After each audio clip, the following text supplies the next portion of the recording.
Hello and अस्सलाम वालेकुम Ayesha.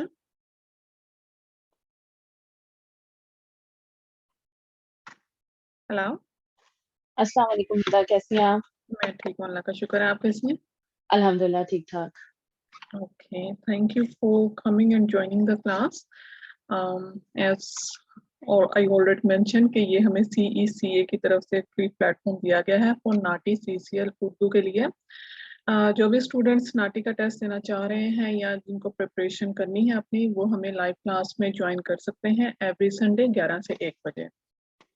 CECA is not only providing the free Nati Urdu classes, there are lots of other services which are provided by CECA.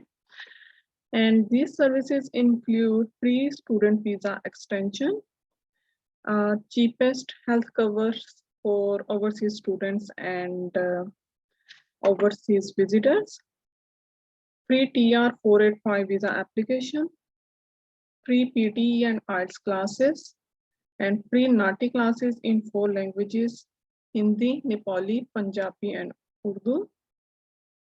And if you want to assess your profile for Canadian immigration, you can contact us through email, through Facebook, and yes, अगर आपको अपना college और course भी change करना है which can leads towards you towards PR pathway, you can contact us. All right. तो ये है सर्विसेज जो कि CECA की तरफ से फ्री प्रोवाइड की जा रही हैं।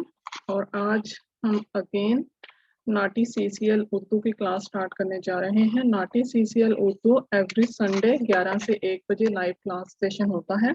If anyone wants to join can come and join me in live class.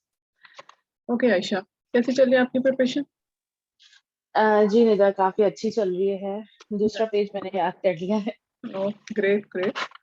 I try to memorise. मैं तीसरा पेज भी कोशिश कर रही थी कि मैं याद कर लूं, बट हो नहीं सका। चले चले, जो टारगेट था वो तो आपने अचीव कर लिया। मुझे लग रहा था मैं दोनों भूल जाऊंगी, इसलिए। सॉरी, क्या बोला आपने? मुझे लगा मैं ये दोनों भूल जाऊंगी, तो ओह इसलिए अच्छा, इसमें आपने तीसरे पे ज्यादा वो नहीं किया। ठीक है, अच्छी बात है। Slow and steady wins the race. अभी आपका ये बन जाएगा थोड़ा सा कि जो मीनिंग्स याद होने लग गए ना, थोड़ा सा कॉन्फिडेंट फील करेंगी तो 2-2 3-3 पेजेस इकट्ठे भी कर लेंगे आप। I know. Okay okay, let's start with vocabulary. Alright. Okay, तो मैं फर्स्ट और सेकंड पेज दोनों में से ही पूछ सकती हूँ, है ना? जी, दोनों में से दोनों रिवाइज किए। गुड। Okay,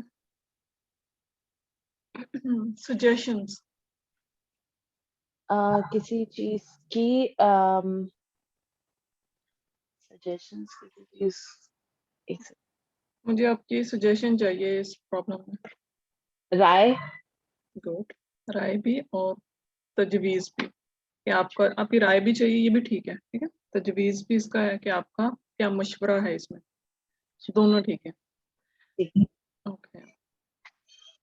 struggle. जद्दोजहद। गुड। कोशिश करना या जद्दोजहद करना, बोथ आर करेक्ट। अदालत। कोर्ट।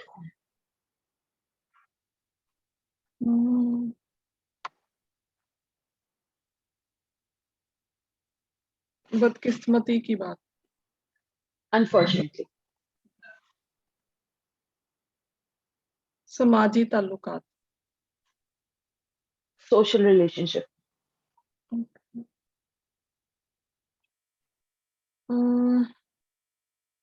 डायग्नोस। तशखीस करना। गुड।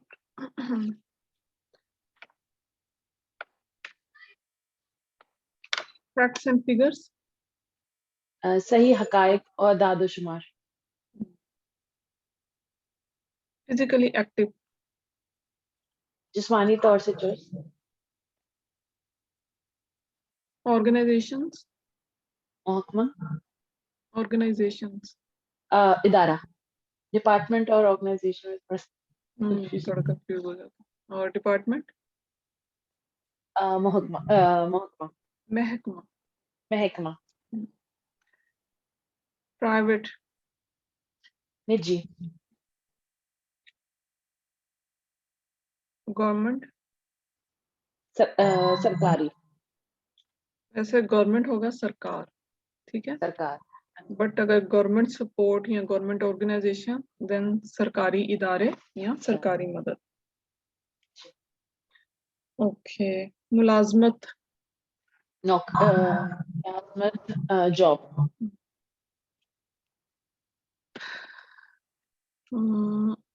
महसूस, सूस, पर्टिकुलर भी हो सकता है, और एक और इसका वर्ड स्पेसिफिक, है स्पेसिफिक, पर्टिकुलर कह सकते हैं। जी बिल्कुल। या अगर इंग्लिश में बात हो रही है स्पेसिफिक की, तो आपको पता होना चाहिए इसका उर्दू में क्या मतलब है। जी, महसूस। महसूस, ओके, सूजन, information, affirmative,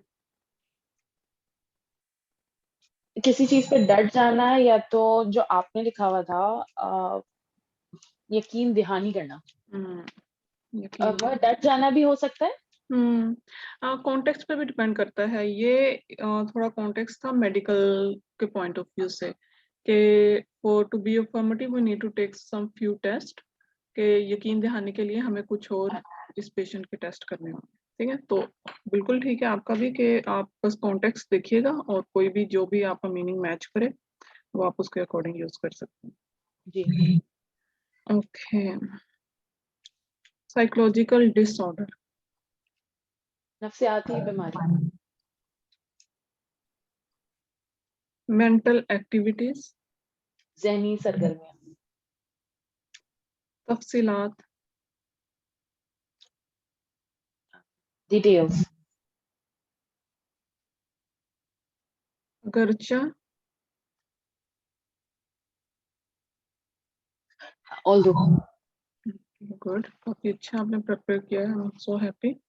thank you, alright, mid June, वस्त जोन, फार्मर, साबका, गुड, अप्रूव्ड, मंजूर शुदा, economic success,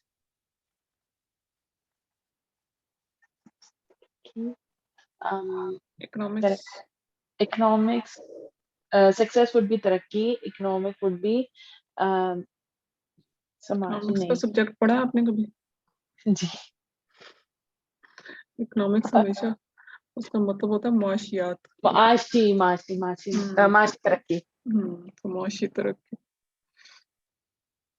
okay, waiting period, इंतजार की मुद्दत, तारकीन वतन, इमिग्रेंट, एनालिसिस करना या एनालाइज करना, किसी चीज, कजिया, गुड, गांठिया, arthritis, okay, full time job, कुल वक्ती नौकरी, पार्ट टाइम जॉब, जुज वक्ती नौकरी, कभी कभी काम करना, कैजुअल वर्क या कैजुअल जॉब, कर्जा, क्या चीज, कर्जा, कर्जा लोन, हम्म,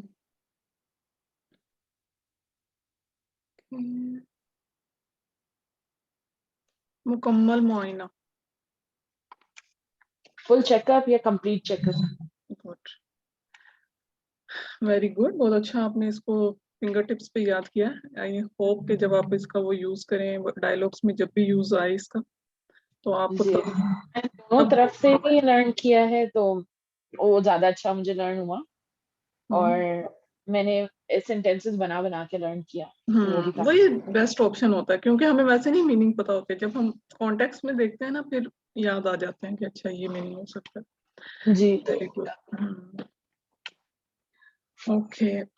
इसके अलावा कोई डायलॉग आपने प्रैक्टिस किया हो सीसीएल का मैंने उसमें। बीच में किया था, मगर मैं चाह रही हूँ कि पहले मैं, क्योंकि ये मेरे, इस पे ज्यादा कंसंट्रेट कर रही हूँ मैं अपनी वोकैबुलरी पे, ताकि मैं एक दफा वोकैबुलरी हो जाए तो मैं हम्म जल्दी में अपने उस पे कर सकते हैं। डायलॉग्स में फिर वही वोकैबुलरी आपकी यूटिलाइज जी। हो जाएगी। जी। गुड। ओके, सो आयशा अगेन हमारे लिसनर्स जो हम मुझे फर्स्ट टाइम सुनेंगे, दे मस्ट नो कि ये टेस्ट है क्या, नाटी सीसीएल का, और नाटी सीसीएल का स्ट्रक्चर क्या है। So I will take around 5-10 minutes to explain the structure. आपके लिए भी थोड़ा रिफ्रेश हो जाएगा, और जो हमारे सुनने वाले हैं फर्स्ट टाइम लिसनर्स, उनको भी आइडिया हो जाएगा कि एक्चुअल में ये टेस्ट है क्या, इसका स्ट्रक्चर क्या है, और आपने किन चीज़ों का ख्याल रखना है जब आप ये टेस्ट कर रहे हैं। Alright, so let's start with the structure. Here we have 2 dialogues in this test. Okay, थोड़ा सा आयशा मैं आपका भी साथ साथ इनपुट लूंगी, ताकि मुझे भी पता हो कि आपको भी ये चीजें फिंगर टिप्स पे याद हैं कि नहीं। Sure. Okay, of course 2 dialogue होंगे, कितने मार्क्स के होंगे? 45 each. Yes, and minimum passing marks in each dialogue? In each है 29. 29, and overall passing marks are 62. 63. 63. Yes, कम नहीं करना, 62 भी आगे कोई फायदा नहीं है इस एग्जाम का। ओके, सो 63 माइंड में रखना है, और 20 का तो सोचना भी नहीं, ठीक है। हमेशा अपना ना विजुलाइज किया करें अपना रिजल्ट कार्ड, ठीक है, कि आपको ईमेल आ गई है और ये इतने आपके मार्क्स हैं, आप 70s में अपना टारगेट रख लें, ठीक है। और कभी भी 20s में नहीं आपने सोचना, ईच डायलॉग के जो भी मार्क्स हो आपने 30s में रखने हैं, कि 35 तो एटलीस्ट मेरा टारगेट होना चाहिए कि मैंने लेने ही लेने हैं, ठीक है। सो अपना जब भी विजुलाइज किया करें 30s में आपने मार्क्स आपके आने चाहिए, और ओवरऑल आपके फिर आराम से 70 बन जाएंगे, अराउंड 70, अगर आप 30s में भी उनको सोच रहे हैं, ठीक है। तो ये एक होता है कि विजुलाइज करना ना काफी असर डालता है आपके प्रिपरेशन पे, ठीक है। आपको होता है कि मेरा ये टारगेट है और मुझे इसको अचीव करना है। So overall passing marks are 63 out of 90। तो टेस्ट बहुत आसान है, बहुत ज्यादा आपको फैसिलिटीज भी दी हुई हैं एक तरह से, कि आपने सिर्फ नोट टेकिंग भी कर लेनी है, आपको रिपीट का ऑप्शन भी है, आप सेल्फ करेक्शन भी कर सकते हैं। But one thing which is not available is dictionary. आपको डिक्शनरी नहीं दी जाएगी, आपके पास इनफ वोकेबलरी होनी चाहिए। जहाँ पे आपके पास वोकेबलरी का ऑप्शन नहीं है, मतलब कि आपको मीनिंग नहीं आता, you can use that word, English का ही वर्ड आप यूज कर सकते हैं, ठीक है, कि वो भी आपकी एग्जाम पे कोई ग्रेटर इम्पैक्ट नेगेटिवली नहीं डालेगा।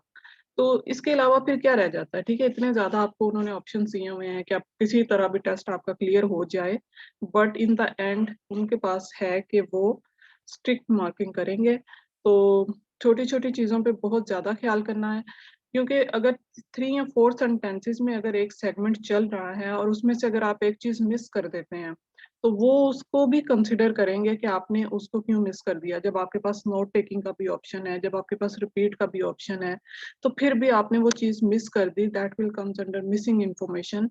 तो आपके उसके अकॉर्डिंग वो इसको मेजर मिस्टेक कंसिडर करेंगे और उसके ज्यादा मार्क्स डिडक्ट होंगे, ठीक है। तो ये चीज आपने बहुत ध्यान से रखनी है।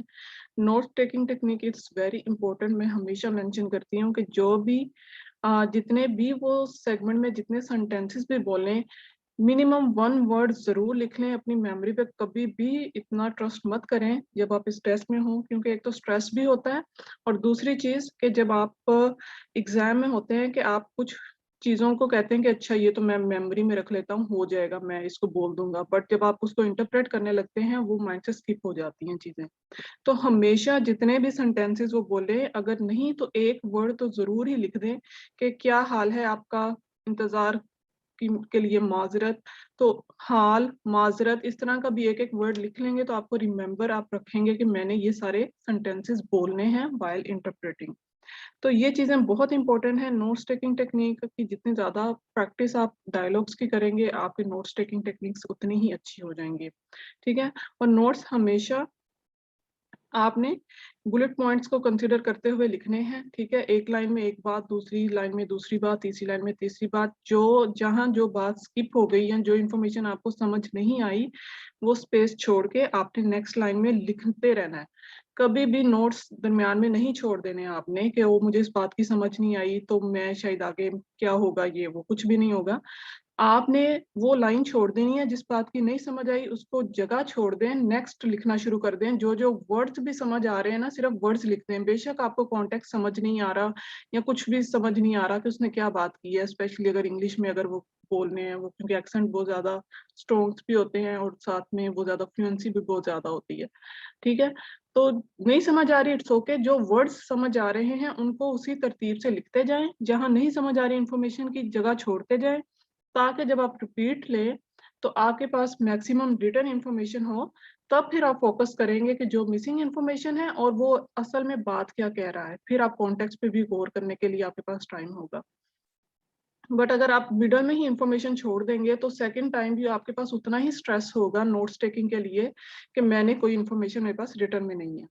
ठीक है, तो ये चीज आपने जरूर कंसिडर करनी है। नहीं समझ आती, इट्स ओके, बस लिखते जाएं जो जो आपको जो जो वर्ड्स भी इवन समझ आते हैं। नोट्स टेकिंग टेक्निक्स की हमेशा प्रैक्टिस आपकी डायलॉग्स के दौरान ही होगी। जब जितने आप ज्यादा डायलॉग्स की प्रैक्टिस करेंगे उतनी नोट्स टेकिंग आपकी टेक्निक अच्छी होती जाएगी। तो यही मैं कहती हूँ, एग्जाम से तकरीबन 1 वीक पहले आपकी वोकेबलरी खत्म हो जानी चाहिए। जितनी आपकी प्रिपरेशन होगी वोकेबलरी की, देन दैट्स इट। उसके बाद ज्यादा मैक्सिमम आपका डायलॉग्स प्रैक्टिस करने पे फोकस होना चाहिए, क्योंकि जो आपने वोकेबलरी याद कर ली है उसको आप देन अपने डायलॉग्स जब कर रहे हो उसमें आप यूटिलाइज करें। ओके, तो उनके पास क्या क्राइटेरियाज हैं, क्या एसेंशियल की क्राइटेरिया जिनके अकॉर्डिंग उन्होंने मार्किंग करना है, ये डिडक्टिव मार्किंग सिस्टम होता है। डिडक्टिव मार्किंग सिस्टम में the first thing is accuracy. Accuracy क्या होती है आयशा? हेलो। हेलो जी। ओके। एक्यूरेसी मतलब हमने किसी चीज को चीजें होती हैं जैसे हमने किसी चेंज नहीं कर दिया इंफॉर्मेशन को, करेक्टली हमने इंफॉर्मेशन इंटरप्रेट कर दी। दैट इंटरप्रेट इज कर दी। Accuracy of, accuracy is correctness of information, कि हमने जो इंफॉर्मेशन एक लैंग्वेज में सुनी है उसको हमने दूसरी में एज इट इज ट्रांसलेट या इंटरप्रेट कर दिया है। तो obviously this is the first thing, कि अगर हम किसी के लिए ये इंटरप्रेट का रोल प्ले कर रहे हैं, तो अगर हम उसकी इंफॉर्मेशन ही करेक्ट नहीं दे रहे तो हमारा उस इंटरप्रिटेशन का कोई फायदा नहीं, हमें हायर करने का कोई फायदा नहीं है जब तक हमने करेक्ट इंफॉर्मेशन ही उनको नहीं दी। ठीक है, so the first criteria is accuracy, correctness of information. आपने करेक्टली इंफॉर्मेशन एक लैंग्वेज से दूसरी लैंग्वेज में कन्वर्ट कर देनी है। which the second one is distortion, and this is the opposite of accuracy, कि आपने इंफॉर्मेशन डिसऑर्डर कर दिया उसको या उसको मिसप्रेजेंट कर दिया। तो ये बहुत माइनर वर्ड्स आ जाते हैं समटाइम्स जिसमें डिस्टॉर्शन हो जाती है। फॉर एग्जांपल कि कुछ चीजें अगर ऑस्ट्रेलिया में लीगल हैं और आपने उसको इलीगल इंटरप्रिटेशन के दौरान बोल दिया, या आप कोई आपको पेशेंट अगर आपको अपने राइट आर्म में पेन के बारे में बता रहा है और आपने इंटरप्रिटेशन के दौरान इंटरप्रेट करते हुए उसको बायां बाजू बोल दिया ना कि दायां, तो वो भी रोंग है, दैट इज डिस्टॉर्शन। ठीक है, तो और फॉर राइट एंड लेफ्ट के लिए दायां और बायां का वर्ड यूज करें, ना कि सीधा और उल्टा। ठीक है, so third thing is addition. Addition is adding unnecessary information, unnecessary sentences. Unnecessary से मेरा मतलब यह है कि उनके बगैर भी बात कंप्लीट हो सकती थी, बात की समझ आ सकती थी, इंटरप्रिटेशन हो सकती थी, लेकिन हमने सिर्फ इसलिए उसको ऐड कर दिया कि शायद इससे ज्यादा अच्छी तरह कंप्लीट हो जाएगी, कन्वे हो जाएगी मेरी इंफॉर्मेशन। तो ऐसा नहीं करना। जितने सेंटेंसेस आपके पास इंग्लिश में हों उतने ही आपने उर्दू में यूज करने हैं, एंड वाइस वर्सा। ऐड कर सकते हैं आप वर्ड्स, ना कि सेंटेंसेस। ठीक है, वर्ड्स आप ऐड कर सकते हैं कि मतलब कुछ समटाइम्स हमें उर्दू के लिए, उर्दू को एक्सप्लेन करने के लिए कुछ एक आधा वर्ड हमें चाहिए होता है इंग्लिश की इंफॉर्मेशन को ट्रांसलेट या इंटरप्रेट करने के लिए, लेकिन आपने अननेसेसरी सेंटेंसेस ऐड नहीं करने। And the fourth one is omission. Omission is again the most common mistake जो कि होती है हमारे स्टूडेंट से, मिसिंग इंफॉर्मेशन। उसका जैसे मैंने नोट्स टेकिंग टेक्निक के दौरान मैंने मेंशन किया है कि मिसिंग इंफॉर्मेशन को हम कैसे ओवरकम कर सकते हैं। छोटी छोटी इंफॉर्मेशन को भी आपने कंसिडर करना है, क्योंकि ये डायलॉग है ही टोटल 300 वर्ड्स का। ठीक है, 300 वर्ड्स में से भी अगर हम उसमें से कुछ, फॉर एग्जांपल हम मिसिंग इंफॉर्मेशन कर दी है कोई 25-30 वर्ड्स की, तो दैट्स मैटर। ठीक है, मतलब कि हमारा यही इसी चीज हमारी इसी एबिलिटी का ही तो टेस्ट हो रहा है कि हम कितनी इंफॉर्मेशन रिटेन कर सकते हैं, कितनी ट्रांसलेट, कितनी इंटरप्रेट कर सकते हैं। ठीक है, उसमें अगर हम ज्यादा इंफॉर्मेशन मिस करेंगे दैट विल मैटर, तो कोशिश करेंगे हम छोटी छोटी चीज को भी कंसिडर करें। एक एक सेंटेंस चाहे वो 2 लफ्जों का है, शुक्रिया, बराए मेहरबानी, इस तरह के वर्ड्स बहुत इंपॉर्टेंट हैं, इनको भी आपने नहीं छोड़ना वाइल इंटरप्रिटेशन। अगर उसने उर्दू में बराए मेहरबानी बोला है तो आपने इंग्लिश में उसको प्लीज जरूर बोलना है। ओके, इसके अलावा हमारे पास चांसेस होते हैं हर सेगमेंट में, सॉरी, हर डायलॉग में एक दफा हमारे पास रिपीट का ऑप्शन होता है। रिपीट इज के अगर आपने इंफॉर्मेशन मिस कर दी है, you can ask your invigilator can you please play this segment again for me, वो आपके लिए उसको अगेन प्ले कर देंगे। ठीक है, अगर आपने एक से ज्यादा दफा, the first time is it's no negative marking, कोई इसका -1 नहीं होगा। अगर आप नेक्स्ट टाइम, सेकंड टाइम लेंगे, थर्ड टाइम लेंगे, फोर्थ टाइम लेंगे, जितनी दफा भी लेते जाएंगे, -1 होता जाएगा उसके अकॉर्डिंग। और ये हर डायलॉग में आप एक दफा ले सकते हैं, ये नहीं है कि अगर आपने फर्स्ट डायलॉग में नहीं लिया तो आप सेकंड डायलॉग में 2 दफा ले सकते हैं, ऐसा नहीं है। आपने फर्स्ट डायलॉग में एक दफा लेना है अगर आपको जरूरत है, और सेकंड डायलॉग में भी एक दफा लेना है अगर आपको जरूरत है, तो उसकी कोई नेगेटिव मार्किंग नहीं होगी। Okay Ayesha, any question? नहीं निदा, ओके। ओके, सो ये था सारा स्ट्रक्चर टेस्ट का, जिसमें डिडक्टिव मार्किंग सिस्टम यूज होता है। We will try our best कि हम अपने एरर्स को किस तरह अवॉइड कर सकते हैं, क्या टेक्निक्स हम यूज कर सकते हैं।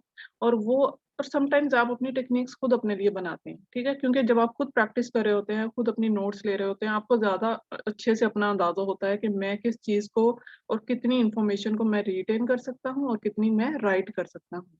और मिनिमम मेरी कोशिश, मेरी सजेशन ये है अपने स्टूडेंट्स के लिए, मिनिमम 3 वर्ड्स आप जरूर लिखा करें हर सेंटेंस के, क्योंकि ये है मैक्सिमम इंफॉर्मेशन जो आप लिख सकते हैं। और जितनी इंफॉर्मेशन आपके पास रिटर्न में होगी, उतना ही ज्यादा फ्लुएंटली आप अपना आंसर बोल सकते हैं। ये तो मेरी टेक्निक है, मेरे पे ये वर्क करती है कि मुझे होता है जितना ज्यादा आप इंफॉर्मेशन लिख लें उतना फ्लुएंटली आप बोल सकते हैं। Okay, so yes, fluency does matter. जितने पॉजेस आप लेंगे, या आप ये वाले भी हमारा कुछ होता है कि हम पॉजेस लेते हैं ज्यादा, तभी लेते हैं जब हम सोचते हैं किसी वर्ड का मीनिंग। एग्जाम में अगर आपको किसी वर्ड का मीनिंग नहीं आता, leave it as it is. आप खुद उसी वर्ड को अगर आप सोचने लग जाएंगे, वहां पे आप पॉज लेंगे, ठीक है। तो नहीं आता उसका meaning, use that word as it is, और अपने फ्लुएंसी को कंटिन्यू रख के वही आंसर देना है। अभी जैसे आप इनिशियल फेज पे हैं, अपनी प्रैक्टिस कर रहे हैं, तो आपके पास वोकेबलरी नहीं है ज्यादा, तो कोशिश करें जो वर्ड्स नहीं आते आप उनको एज इट इज यूज करें, और बाद में उन वर्ड्स को लिख के उनके मीनिंग आप याद करें, and then practise again that test. तो खुद आपको अपनी फ्लुएंसी का अंदाजा हो जाएगा। ठीक है, अपनी फ्लुएंसी पे कभी भी सेक्रीफाइस नहीं करना। जो वर्ड नहीं आता उसको एज इट इज यूज करें, नहीं, क्योंकि इन द एंड किसी ने आपकी हेल्प नहीं करनी, किसी ने नहीं बताने आना आपको मीनिंग, तो क्या आपके पास ऑप्शन रह जाता है कि आप उसको एज इट इज यूज कर लें। टॉपिक्स में अगेन एक्सप्लेन कर देती हूँ किन टॉपिक्स पे डायलॉग्स आ सकते हैं। This is business, education, employment, finance, health, housing, immigration, legal, travelling, social services and insurance. All right guys, so ये है टेस्ट का स्ट्रक्चर। टॉपिक्स, कौन सा मार्किंग सिस्टम है, रिपीट का ऑप्शन है, खुदा न खास्ता जिसका टेस्ट फेल हो जाता है वो उसके साथ मेंशन करके भेजते हैं कि इन रीजंस की वजह से आपके ये इतने कम मार्क्स आए हैं, जिसमें वो मेंशन कर सकते हैं कि एक्सेसिव पॉजेस थे, एक्सेसिव सेल्फ करेक्शन है, एक्सेसिव हेजिटेशन है। ठीक है, तो जरूर हम कुछ भी उनको क्लेम नहीं कर सकते। आपके पास ऑप्शन तो होता है कि आप चैलेंज कर लें अपना एग्जाम टेस्ट, वो आपको रिपीट कर देते हैं, रीचेक कर देते हैं, बट ऑफ कोर्स जिसने पहली दफा चेक किया है उसको ज्यादा पता है। Okay, let's start a dialogue with Ayesha. Are you ready Ayesha? I'm ready. So हम आयशा के साथ ये टेस्ट प्रैक्टिस करेंगे और हम साथ साथ आयशा से उनके नोट्स भी सुनते जाएंगे कि वो किस तरह नोट्स लेती हैं and you can also share your techniques as well. Ayesha कि आप किस तरह नोट्स लेती हैं और क्या आपके लिए ज्यादा वर्क करता है। मुझे एक चीज जो आपने पॉइंट बताया वो मैं जरूर ख्याल करती हूँ कि अगर इंग्लिश में बोलना है तो मैं ऊपर ई लिखती हूँ और राउंड करती हूँ, क्योंकि मैंने पहले मिस्टेक्स की हैं ऐसी। जी तो जिसमें भी मुझे रिप्लाई करना होता है, मैं अगर उर्दू में कर रही हूँ तो यू करके राउंड करके उसको शुरू में ही लिख देती हूँ मैं। Exactly, that's a very good technique और इसको आपने छोड़ना नहीं है इवन इन द एग्जाम, क्योंकि बहुत से लोग जो इंग्लिश में ही नोट्स लेते हैं और उर्दू के नोट्स भी इंग्लिश में ही ले रहे होते हैं, उन्हें नहीं पता चलता कि अब हमने किस लैंग्वेज में इंटरप्रेट करना है। So this is the best technique कि आपने you and E round circle में बड़ा सा लिख दें कि अब मैंने ये बोलना है, जो भी जिसमें भी आप नोट्स ले रहे हैं लेते जाएं, बट इन द एंड आपको पता होगा कि अब आपने उर्दू बोलनी है कि इंग्लिश बोलनी है। So very good, thank you for sharing. And the second thing, एक और ऑप्शन आप क्या यूज कर सकते हैं कि आप अपना पेज को पार्टीशन करें, एक तरफ उर्दू के नोट्स लिख लें और एक तरफ इंग्लिश के। तो आप उसके अकॉर्डिंग भी अपना कर सकते हैं, जो बेस्ट आपको सूटेबल लगे आप वो कर सकते हैं। Okay, so let's start the test. Time.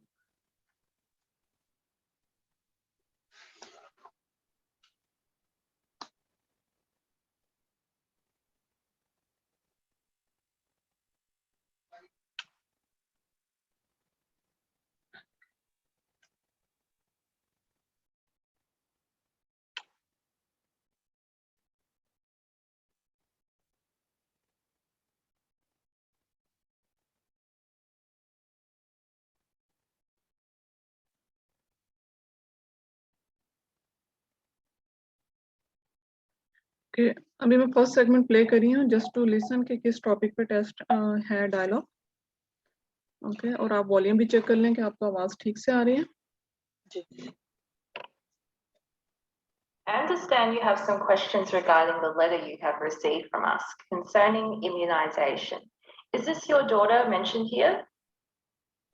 Okay, ये इम्यूनाइजेशन से रिलेटेड एक डायलॉग है, एक बच्चे के बाप और एक सर्विस सेंटर जो कि इम्यूनाइजेशन सर्विसेज प्रोवाइड करते हैं। इम्यूनाइजेशन होता है कि आपने वैक्सीनेशन होती है बीमारियों के खिलाफ टीके, ठीक है। तो इसका जो आप यूज कर सकती हैं उर्दू में वर्ड के टीके, खाली टीके भी यूज कर सकती हैं या इम्यूनाइजेशन का वर्ड भी यूज कर सकती हैं। इम्यूनाइजेशन, हिफाजती टीके, सॉरी, हिफाजती टीके का वर्ड भी यूज कर सकती हैं। यस, फर्स्ट और सेकंड पेज पे तो नहीं है इम्यूनाइजेशन। यस, थर्ड पेज जो अब आपने करना है नेक्स्ट टाइम, इसमें है लैक ऑफ इम्यूनाइजेशन, हिफाजती टीकों की अदम दस्तयाबी या कमी। लैक होता है ना कमी, या हिफाजती टीकों की कमी भी हो सकता है। जी। ओके, तो इम्यूनाइजेशन मीनिंग है हिफाजती टीके। ठीक है। Okay,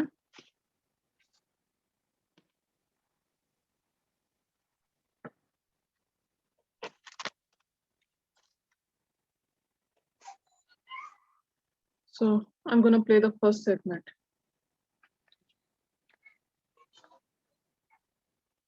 Good morning, I'm Petra Taylor. I understand you have some questions regarding the letter you have received from us concerning immunization. Is this your daughter mentioned here?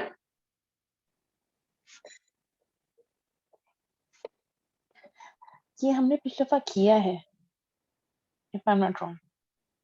Now we have done it. Okay, चलें change कर लेते हैं।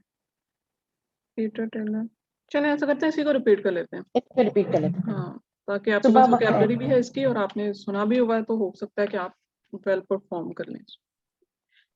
सुबह बखैर, मेरा नाम Richard Taylor है। हमें आपकी तरफ से एक खत मौसूल हुआ था जिसमें हिफाजती टीकों के बारे में पूछा गया था। क्या आपकी बेटी का नाम इधर मौजूद है? Okay, good. आपने नाम क्या बोला? Sorry. Richard Taylor. Okay, let's listen it again. Good morning. I'm Petra Taylor. I Petra understand Taylor. you have some questions. She is Petra Taylor. So it's okay, जो आपने बोला है वो भी मैंने यही बोला था। अगर आपको नाम की समझ नहीं आती तो आपने जो भी आपको क्लोजली नाम समझ आया आपने वो बोल देना है। ठीक। I understand you have some questions regarding the letter you have received from us. Very good. आपने मौसूल का वर्ड बोला, ठीक है। I liked it क्योंकि आपको वोकेबलरी स्टिल अभी याद है। आपके पास जो खत है, खत के बारे में कुछ सवालात हैं जो आपको मौसूल हुआ। Okay, is this your daughter mentioned here? क्या यहाँ आपकी बेटी का जिक्र है?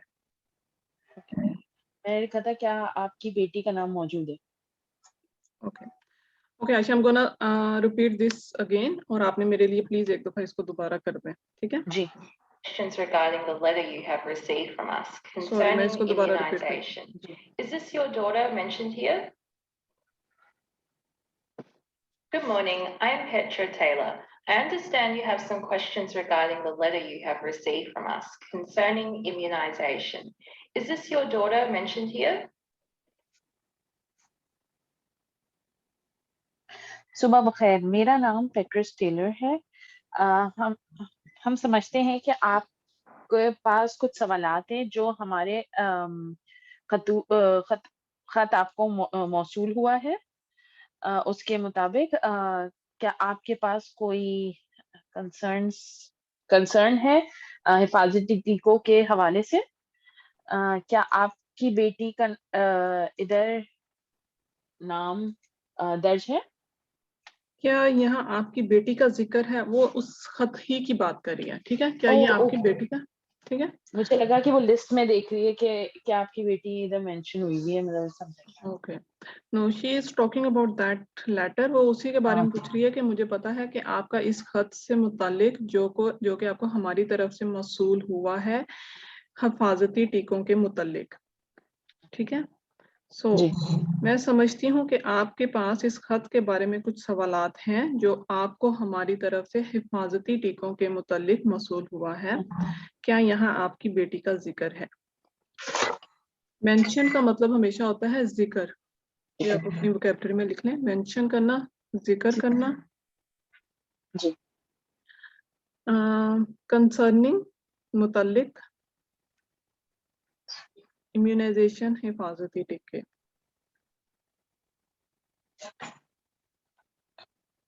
या अगर आप इसको सिंपल भी रखना है ना, मुझे लगता है कि जो खत आपको हमारी तरफ से मौसूल हुआ है, आपके इसके बारे में कुछ सवालात हैं हिफाजती टीकों के मुतालिक, ठीक है। मतलब जो वर्ड आपका अंदर नहीं सेंटेंस के बैठता उसको आप एंड पे ले आया करें, ठीक है। लेकिन पॉजेस रुकना नहीं है, ठीक है। जो इंफॉर्मेशन रहेगी उसको एंड पे ले आए और देन उसको फिर इंटरप्रेट करते हैं उसको। क्योंकि जब हम ये एक लाइन बनाते हैं कि मुझे पता है कि आपके पास कुछ सवालात हैं इस खत से मुतालिक जो आपको हमारी तरफ से मौसूल हुआ है हिफाजती टीकों के मुतालिक, ठीक है। मतलब अगर वो अंदर हिफाजती टीके नहीं एडजस्ट हो रहे तो उसको हम एंड पे ले आए, ठीक है। और क्या यहाँ आपकी बेटी का जिक्र है?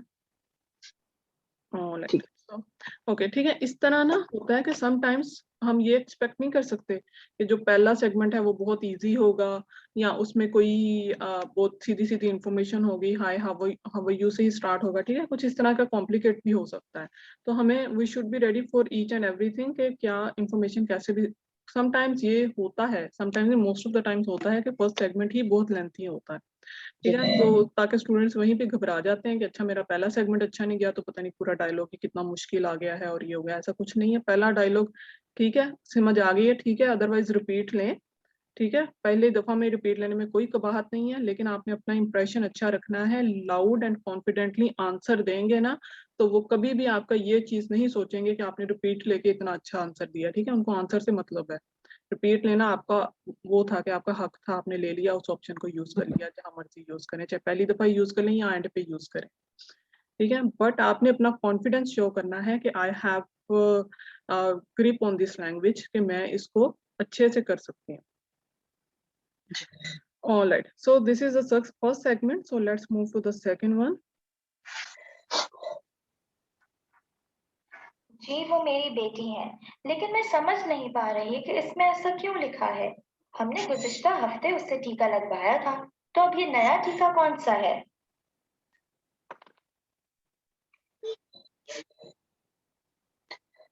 Yes, she's my daughter.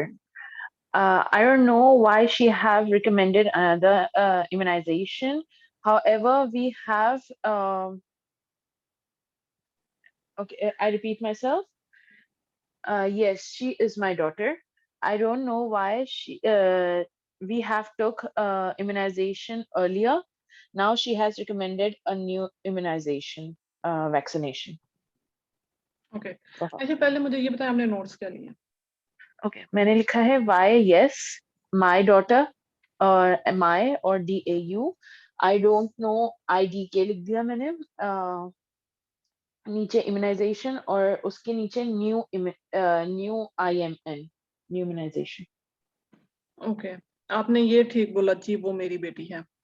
इसके बाद था लेकिन मैं समझ नहीं पाई, इसका कुछ लिखा आपने? नहीं ये नहीं लिखा. आई डोंट नो आपने लिखा तो है कुछ, आ, है ना? जी जी जी IDK. यस, मैं समझ नहीं पाई या आई डोंट अंडरस्टैंड, ठीक है। I don't understand. समझना अंडरस्टैंड और नो का मतलब होता है जानना। तो ये थोड़ा सा मीनिंग्स हमें लगता है कि सेम है, लेकिन इसे कॉन्टेक्स्ट थोड़ा सा चेंज हो गया, ठीक है। वो समझ नहीं पा रही है, वो नहीं जानती, ठीक है। I don't know be fine है कि इसमें ऐसा क्यों लिखा है। इसका आपने क्या नोट्स लिए? इसके मैंने कुछ नहीं. Okay, so I don't know का आपने शॉर्ट फॉर्म में लिखी ना, IDK, जी. ठीक है। अब इसमें ये देखें, यहाँ पे जो इंफॉर्मेशन मिस होती है ना, वहां पे हमारा खुद से ही हमारी फ्लुएंसी खराब हो जाती है। आपने लिखना था आई डोंट नो के बाद लिखना था इसमें ऐसा क्यों है, व्हाई इज इट, कुछ इस तरह लिख देती, ठीक है।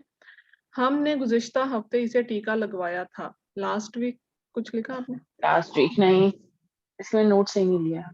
ओके, तो मैं इसको दोबारा रिपीट करती हूँ, आपने नोट्स दोबारा लेने हैं, ठीक है। हमने नोट्स टेकिंग को इम्प्रूव करना है, ठीक है। अब फॉर एग्जांपल आप मुझे कहती हैं कि मुझे रिपीट चाहिए इसके लिए, तो अब आपने रिपीट मिल रहा है आपको और आपने इसके नोट्स इम्प्रूव करने हैं, ठीक है। ठीक है. क्योंकि हाफ इंफॉर्मेशन इज रिटन, बस ये नहीं याद कि किस कहाँ पे कौन से वर्ड्स और हम ऐड कर सकते हैं। जी. जी वो मेरी बेटी है, लेकिन मैं समझ नहीं पा रही कि इसमें ऐसा क्यों लिखा है। हमने गुज़िश्ता हफ्ते उससे टीका लगवाया था, तो अब ये नया टीका कौन सा है?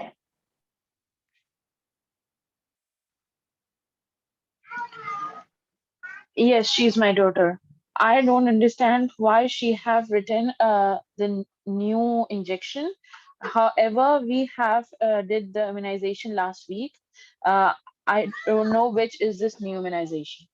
गुड, नाउ अब आपने सारे पॉइंट्स कवर किए हैं, ठीक है।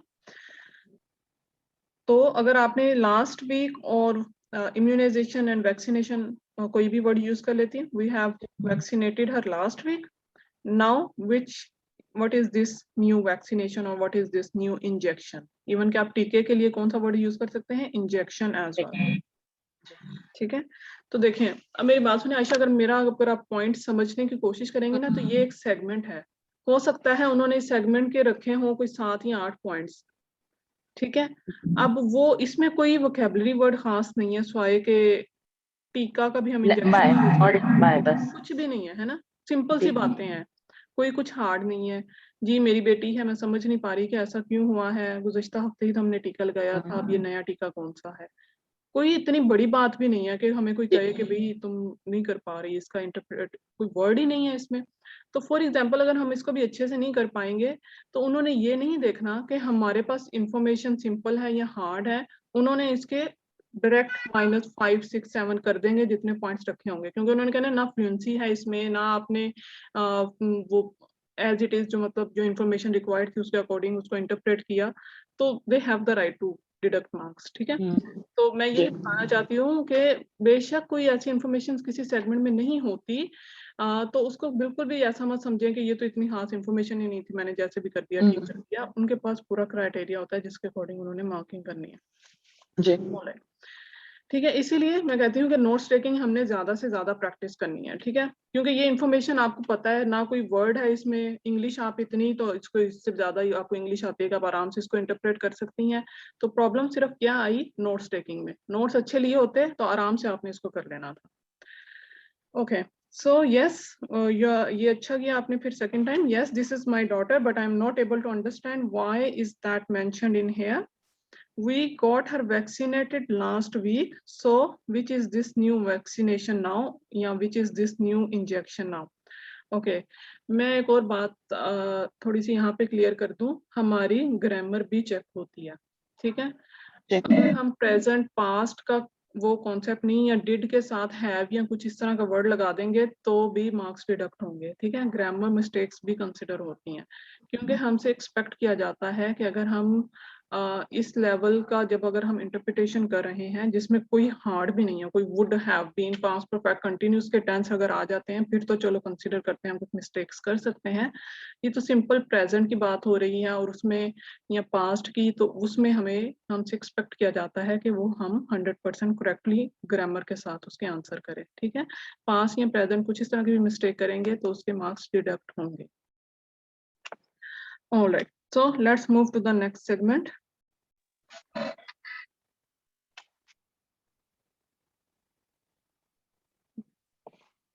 I see. This letter is from the Australian Childhood Immunisation Register. It automatically sends reminders to parents when their children are due for immunisation. So the vaccination mentioned here is a different one. Repeat. Okay, departments के name आपने as it is बोल देना। I see. This letter is from the Australian Childhood Immunisation Register. It automatically sends reminders to parents when their children are due for immunisation. So the vaccination mentioned here is a different one.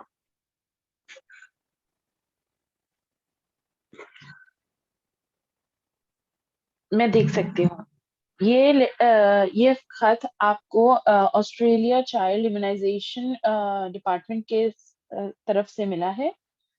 ये अपने आप ही लोगों को खत भेज देता है अगर वो वैक्सीनेशन ड्यू हो तो।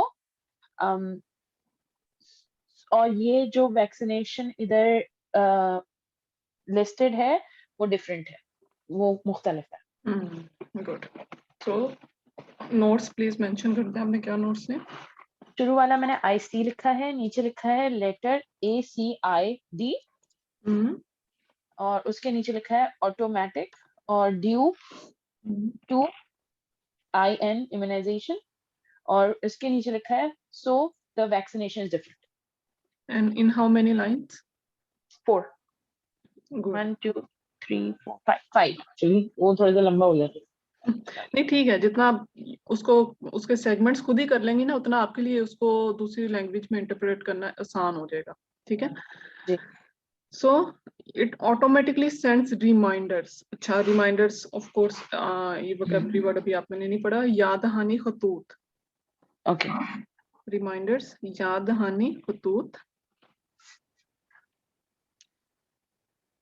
ओके, एंड जिनके बच्चों की इम्यूनाइजेशन ड्यू होती है, बाकी होती है या अभी नहीं हुई होती।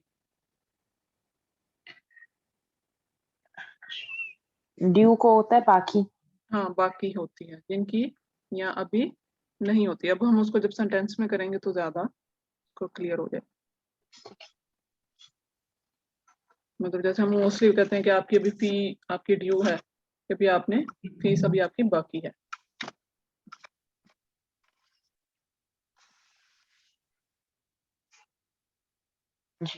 And Australian childhood immunisation register. अच्छा आपने रजिस्टर मैंने डिपार्टमेंट बोल दिया था जी। अच्छा, अब आपने पता क्या क्या करना है, मतलब देखें अब ये एक पूरा डिपार्टमेंट का नेम था, आपने जब रिपीट लिया तब आपको अंदाजा हो गया कि ये थोड़ा लेंथी सा है डिपार्टमेंट का नेम, ठीक है। तो पहले में आपने जितना, अब आपने ऑस्ट्रेलियन का OST मैंने वो वाला सेंटेंस ही नहीं लिया था पूरा, तो इसलिए मैंने लेटर लिखा और ACID, मतलब वो इतनी जल्दी बोल गई कि मैंने जिसके इनिशियल्स ले लिए। हाँ ठीक है, आपने इनिशियल लेते हुए आपके माइंड में कहीं आ गया होगा कि मुझे अब इसका रिपीट लेना है, डिपार्टमेंट जी, है ना। तो फिर आपने सोचा होगा चलो इतनी इन्फॉर्मेशन ठीक है, बाकी मैं रिपीट के दौरान ही इसको कंप्लीट कर लूंगी। जी, ठीक है, तो फिर जब आपने रिपीट लिया ना तब आपको अंदाजा था कि कोई लंबा नाम है उसका, वो लंबा। है ना। तो फिर आपने करना था AUST, ऑस्ट्रेलियन चाइल्ड का CH भी खाली लिख देती तो आपको पता रहना था चाइल्डहुड, या चिल्ड्रन भी बोल देती तो दैट वाज फाइन टू। लेकिन बट चाइल्डहुड बोलती तो एग्जैक्ट हम उसी डिपार्टमेंट का नाम बोलते, ठीक है। Australian childhood immunisation register, IMM और REG, फाइन था बिल्कुल, क्योंकि ना हमने इसकी इंटरप्रिटेशन करनी थी ना इसके मीनिंग सोचने थे, हमने सिर्फ ये वर्ड्स एज इट इज बोलने थे, ठीक है। जी, ओके, मैं समझ गई। ये खत ऑस्ट्रेलियन चाइल्डहुड इम्यूनाइजेशन रजिस्टर की तरफ से आया है। ये खुद ब खुद वालिदैन को याद दहानी खतूत भेजता है जिनके बच्चों को हिफाजती टीके लगना बाकी हों। तो ठीक है। यहाँ so the vaccination mentioned here is different one. So यहाँ पे जिस हिफाजती टीके का जिक्र है ये मुख्तलिफ है। Okay, Alright. But you did a good one as well, और आपके नोट्स भी अच्छे हैं, बस थोड़े से डिपार्टमेंट्स को और उनके नाम, क्योंकि हमने इसकी कोई इंटरप्रिटेशन नहीं करनी, तो हमारी कोशिश नहीं हमारे, बल्कि हमें पूरा इसका डिपार्टमेंट का as it is correct name देना है, ठीक है। Okay. Alright, so let's move to the next segment. लेकिन मेरी बेटी को अब तक 5 टीके लग चुके हैं, जो इस उम्र के बच्चे के लिए काफी हैं। लिहाजा एक और क्यों?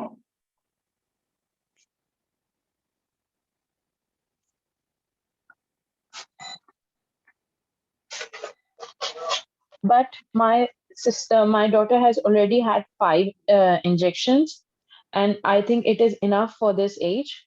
Then why this another injection? Yes, why this one more or another one? एक और क्यों? So why one more? One more, one. Okay. Yes, very good. So my daughter has already been vaccinated 5 times, which is enough for a child of this age. So why one more? Good. Any question इसमें तो ठीक है ना सारा, कोई vocabulary word? Injection का word भी ठीक है, vaccination दोनों both are fine. Ji.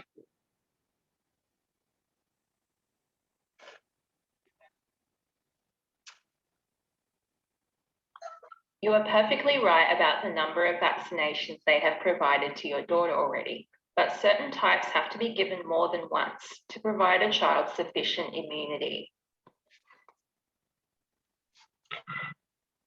Can you repeat, please? You are perfectly right about the number of vaccinations they have provided to your daughter already, but certain types have to be given more than once to provide a child sufficient immunity. जी हाँ, आप बिल्कुल सही है कि आपकी बेटी को जो दे दिया गया है वो सही है, बट यहाँ पर 7 किस्म के हिफाजती टीके हैं और जो कि उसकी इम्यूनिटी के लिए सफिशिएंट नहीं है। Okay, this is called distortion of information. जी। जो कि आपने कितने टीके बोले आपने? 7. This is the word certain. Oh, certain. Yes, but certain types have to be given more than once to provide a child sufficient immunity. Sufficient होता है काफी, मुनासिब,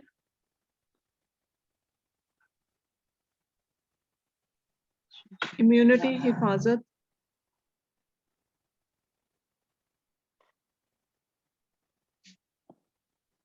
certain का मतलब होता है मखसूस।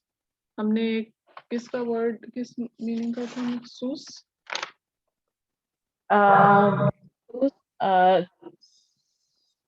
मखसूस, मखसूस,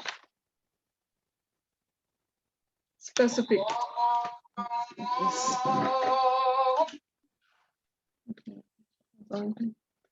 ओके, यहाँ पे स्पेसिफिक का वर्ड जो लिखा हुआ है ना, उसके साथ आप सर्टन भी कर लें।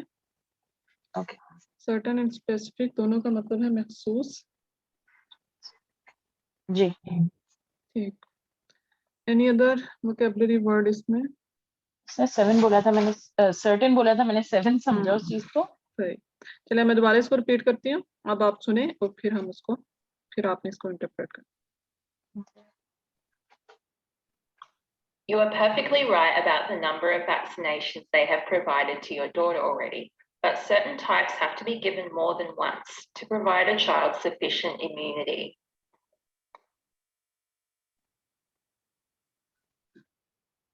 जी हाँ, आप बिल्कुल सही हैं। जितनी आपने तादाद बताई है वो काफी है आपकी बेटी के लिए, बट यहाँ पर कई किस्म की कई किस्म एक से ज्यादा दफा दी जाती है जो कि मुनासिब होती है जो कि बच्चों immunity की के लिए, मुनासिब हिफाजत के लिए। मुनासिब हिफाजत करें। ओके, कई नहीं, मखसूस, लेकिन मखसूस इकसाम को मखसूस एक से ज्यादा भी देना पड़ता है ताकि बच्चे को मुनासिब हिफाजत फराहम की जाए या दी जा सके। मखसूस सर्टन होता है, मखसूस हमेशा सर्टन और स्पेसिफिक का मीनिंग मखसूस याद रखें, तभी आपका सेंटेंस बनेगा। ठीक है, कई तो रोंग हो गया ना, मखसूस बोला उसने कि कुछ खास पर किस्म की जो वैक्सीनेशन। कुछ मखसूस किस्म की वैक्सीनेशंस हैं जो कि एक से ज्यादा दफा दी जाती हैं बच्चे की मुनासिब हिफाजत बच्चे के की लिए। मुनासिब हिफाजत की, इम्यूनिटी हिफाजत। यस, इम्यूनिटी हिफाजत, सफिशिएंट मुनासिब, जी सफिशिएंट काफी भी होता है, मुनासिब भी होता है, अकॉर्डिंग टू कॉन्टेक्स्ट।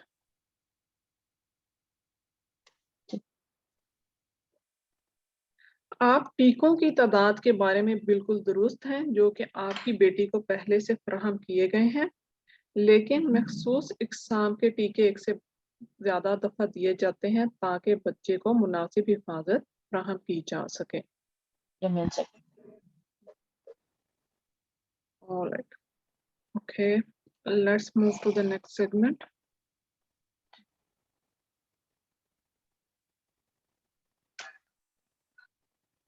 क्या एक बार से ज्यादा? लेकिन मुझे इस मामले के बारे में कोई मालूमात नहीं थी। कहीं आपने ये मुझे गलती से तो नहीं भेज दिया?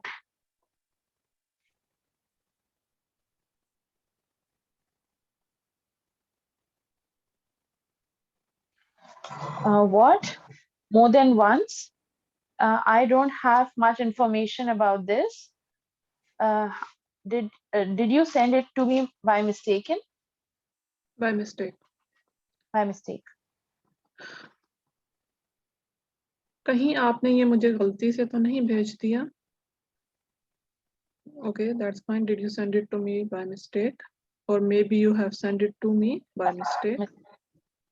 Mistakenly. या और mistake? उसे by नहीं आएगा। हाँ, then by का word नहीं use करना। जी। Yes, correct. बहुत अच्छा है। Yes, what? More than once, but I don't have any information regarding this or about this matter.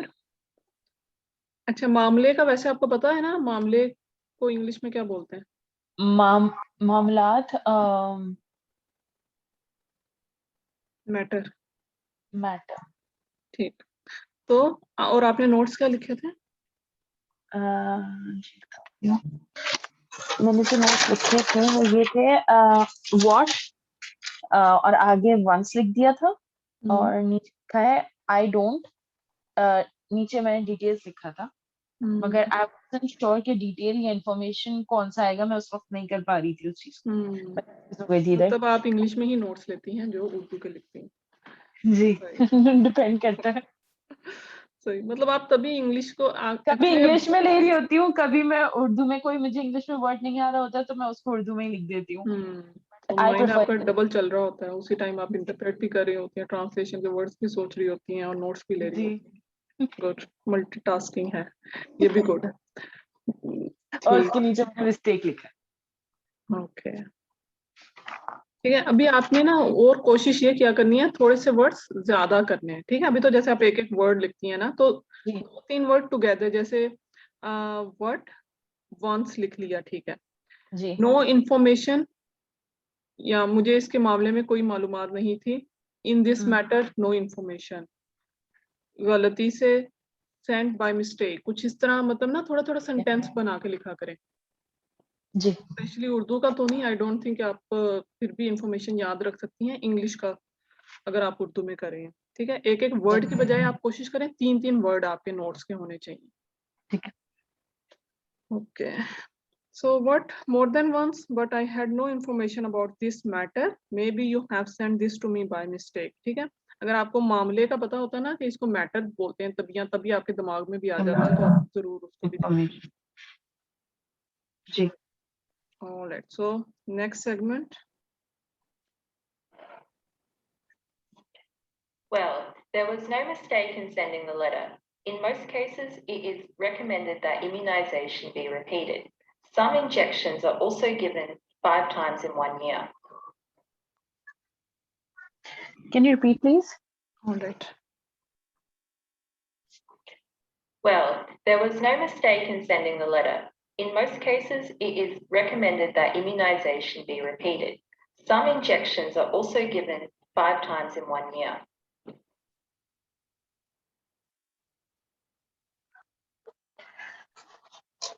जी यहाँ पर कोई गलती नहीं हुई है खत भेजने के हवाले से।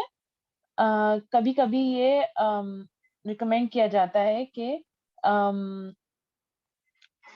ये बार बार भेजा जाए, और कुछ इम्यूनाइजेशन 5 दफा दी जाती है 1 साल में। Okay, can you please say your notes कि आपने जो notes लिए हैं? Okay, मैंने ऊपर लिखा है वेल नो मिस्टेक सेंड एक लाइन में, फिर नीचे ये जो बीच वाला था ये मुझसे मिस हो गया था, तो मैंने रिकमेंड लिखा था, उसके आगे मुझे मिस हो गया था, मैंने दूसरी दफा लिया है। उसके आगे मैंने लिखा इम्यूनाइजेशन IMM बी रिपीट, और उसके नीचे लिखा है सम इम्यूनाइजेशन IM 5 टाइम्स, और नीचे 1 year। 5 बार, कुछ टीके 1 एक साल साल में 5 बार भी दिए जाते हैं। गुड, 1 साल में बोला था उसने। यस, 1 साल में 5 बार भी दिए जाते हैं। Okay, in most cases it is recommended that immunization be repeated. Repeated, ये मैं नहीं बोल सकती सही। तो repeated का वर्ड आपने लिखा था? जी मैंने रिपीटेड लिखा था। और शायद अगर आप लिख देती ना immunization repeated या immunization be repeated together, तो फिर आपका सही से हो जाना था उसका। मैंने लिखा था, पता नहीं मैंने बोला क्यों नहीं सही तरह। Okay. वही लिखा है इम्यूनाइजेशन बी रिपीटेड। हाँ, कि लेकिन बात फिर वो एक बात बन गई ना कि immunization be repeated, कि हिफाजती टीकों को दोहराया जाए। कराया जाए, ये रिपीटेड का मतलब नहीं आपके दिमाग में आ रहा होगा उस टाइम, हो सकता है ना, तभी, वरना अगर लिखा था तो फिर नहीं होना चाहिए था कोई प्रॉब्लम। तो जी। और अगर नहीं आ रहा था तो फिर क्या करना था कि इम्यूनाइजेशन रिपीट की जाती है। जी आप ना आदत बना लें ये टेक्निक्स यूज करने की, नहीं आता तो इट्स ओके, वो word as it is use करें। ठीक। खैर, खत भेजने में कोई गलती नहीं थी। ज्यादातर मामलात में ये तजवीज़ दी जाती है, ये तजवीज़ किया जाता है कि इम्यूनाइजेशन को या हिफाजती टीकों को दोहराया जाए। कुछ टीके 1 साल में 5 बार भी दिए जाते हैं। सजेशन, इन मोस्ट केसेस, ज्यादातर मामलात में इट इज रेकमेंडेड, रेकमेंड होता है सिफारिशात या तजावीज़। प्लीज क्या आप मुझे रेकमेंड करोगे कि मैं ये बाय करूं या ना करूं? ठीक है, हम किसी ये से है भी हमारे वोकैबुलरी में है भी recommend करना, यस, रिकमेंडेशन, सिफारिशात या तजावीज़। सिफारिशात। हाँ, सिफारिश का वर्ड भी यूज किया जा सकता है। ज्यादातर मामलात में ये सिफारिश की जाती है कि हिफाजती टीकों को दोहराया जाए। कुछ टीके 1 साल में 5 बार भी दिए जाते हैं। ठीक, तो ये रिपीट और केसेस का वर्ड आप अपने वोकैबुलरी लिस्ट में लिख लें। केसेस भी मामलात ही होता है, मैटर भी मामलात होता है, और केसेस भी।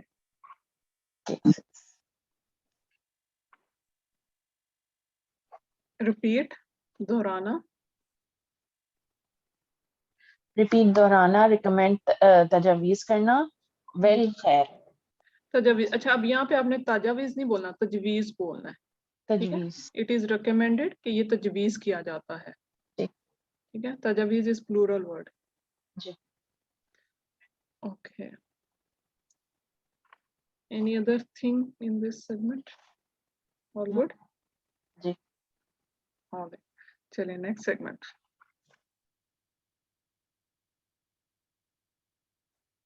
जब मैं बच्ची थी मुझे कभी इतनी बार टीके नहीं लगे और जैसा कि आप देख सकते हैं कि मैं बिल्कुल सेहतमंद हूँ और ना ही मुझे सर्दी खांसी होती रहती है।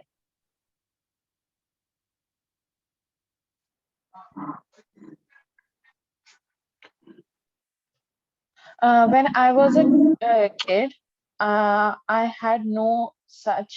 I repeat myself. When I was a child, there were no such immunizations, and you can see that I am fine, and I don't even have much cough and flu. Missing information है इसके मैं बिल्कुल सेहतमंद हूँ। I am fine. मैंने बोला था।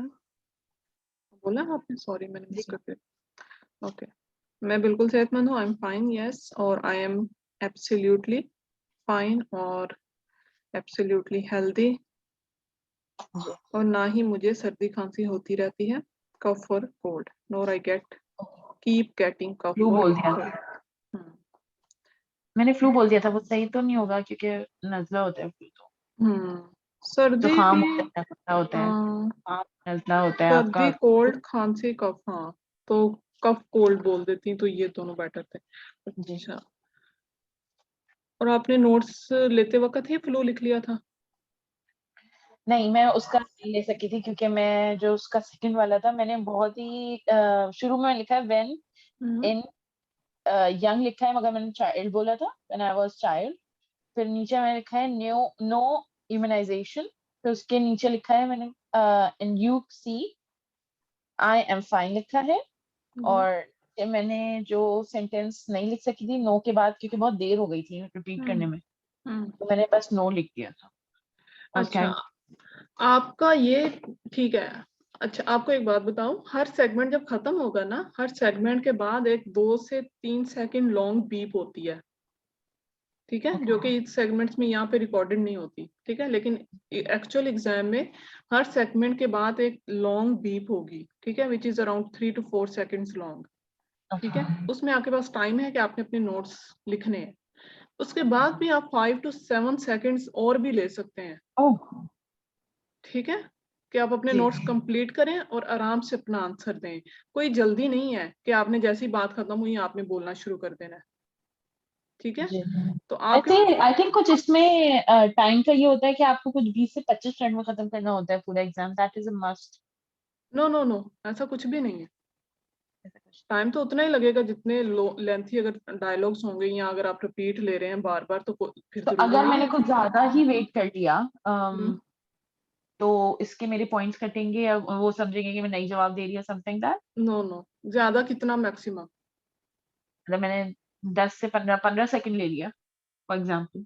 Okay, 10 seconds तो आप लगा के चले ना, जी। कि 4-5 मिनट, 3-4 सेकंड्स की तो लॉन्ग बीप हो गई, और 5-7 सेकंड्स वैसे भी आपके पास होते हैं, आप आराम से अपने नोट्स कंप्लीट 10 करेंगे तब सेकंड्स। ओके।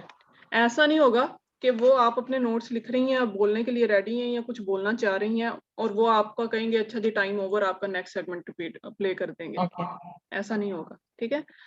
आपने अपने नोट्स लिए, आपने उनको, ठीक है, टाइम ले रही हैं बोलने में, ओके, बट दे नो कि आपने अपना आंसर देना है।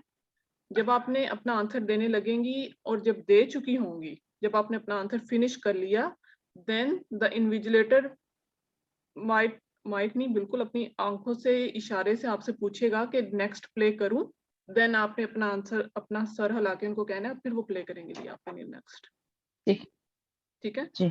कोई जल्दी नहीं होती, रिलैक्स होकर आराम से टेस्ट देना, अपने आराम से नोट्स कंप्लीट करने हैं और फिर बोलना स्टार्ट करना है, ठीक है। ये तो बहुत अच्छा किया आपने मेंशन कर दिया कि मेरे पास टाइम नहीं था तो मैंने नहीं बोला, जी। तो मैं ये, हाँ। हाँ, बहुत अच्छा किया आपने ये एक्सप्लेन किया, और मुझे बताना चाहिए था आपको कि हर सेगमेंट के बाद एक 3 सेकंड्स तो पक्का है ना, 3 सेकंड्स लॉन्ग बीप होती है, उसके बाद भी 5 to 7 सेकंड्स आपके पास होते हैं आप अपने नोट्स कंप्लीट करने के लिए, लिखते रहने के लिए, ठीक है। फिर आप बोलने लगे तो उसने आपको नहीं कहना कि चुप करो भी, अपना तुम्हारा टाइम खत्म हो गया, मैं नेक्स्ट प्ले करने लगी हूँ, ऐसा नहीं होगा। ओके। ओके, कोई टाइम लिमिट नहीं है कि इतने नहीं में नहीं, ही आपको अपना टेस्ट खत्म करना है या तो ना, बिल्कुल भी नहीं। वो तो मैं वैसे ही बोलती हूँ कि इतना टाइम, मोस्टली इतना ही एवरेज टाइम होता है, 20-25 मिनट में टेस्ट खत्म हो जाता है। ये एवरेज टाइम होता है कि हर बच्चे का इतने में टाइम में हो जाता है टेस्ट। ठीक है ठीक है जी। Okay, so give me 1 second, I will just back. Okay Sure.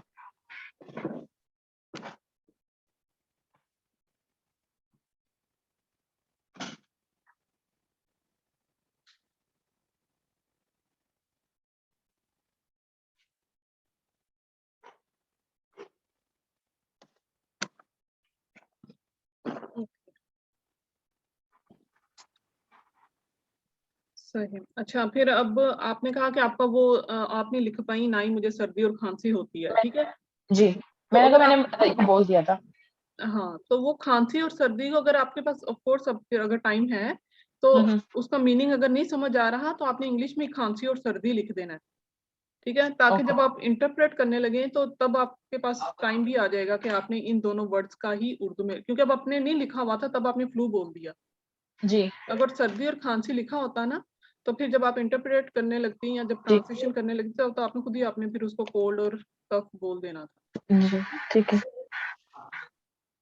Alright. So when I was child, I was never vaccinated so many times, and you can see I'm absolutely healthy, and nor I do I keep, don't- nor do I keep getting cough and cold. All right. Yes. Let's move to the next segment. In the past, there was dearth of vaccination. As you know, the technologies were not advanced at the time, and many untimely deaths could have been prevented if there was proper vaccination. Can you repeat please? Okay. In the past, there was dearth of vaccination. As you know, the technologies were not advanced at the time, and many untimely deaths could have been prevented if there was proper vaccination.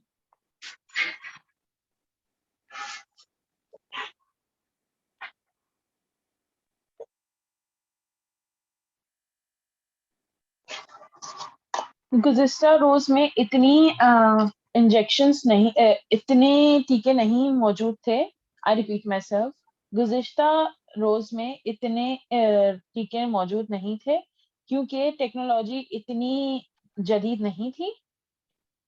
बहुत दफा, sorry उसके आगे मैं नहीं याद है मुझे। Okay. Okay, just give me 1 second. I think we have one more student with us.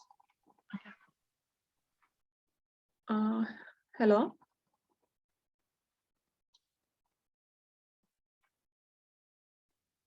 Hello.